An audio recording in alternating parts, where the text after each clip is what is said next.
Fruit Logistica 2018, siamo nello stand della Regione Veneto, do il benvenuto a Giuseppe Panna, assessore regionale all'agricoltura.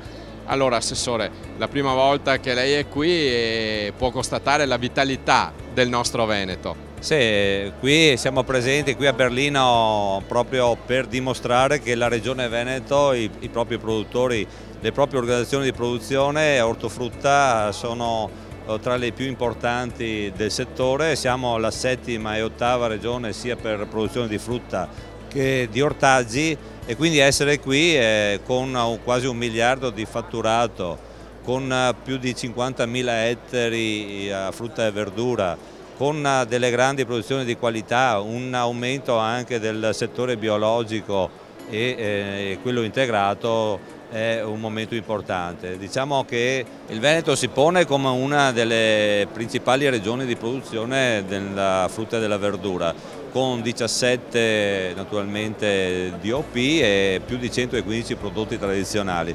Quindi siamo una regione che dà a questo mondo veramente una grande economia. Restano anche delle criticità che sono legate naturalmente alle logistiche, a una logistica unica anche a livello internazionale che possa comunque aggredire dei mercati nuovi come quello cinese, come quello magari africano, come quello arabo, in cui i nostri prodotti possono normalmente trovare soddisfazione.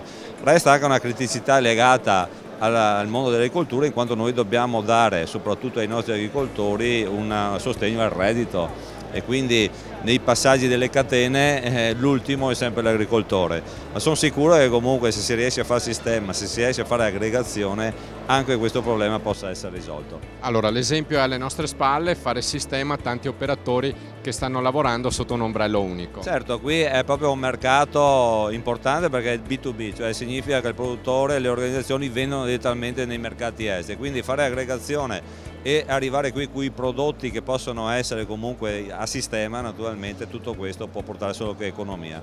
Grazie a Giuseppe Panna, assessore regionale all'agricoltura del Veneto.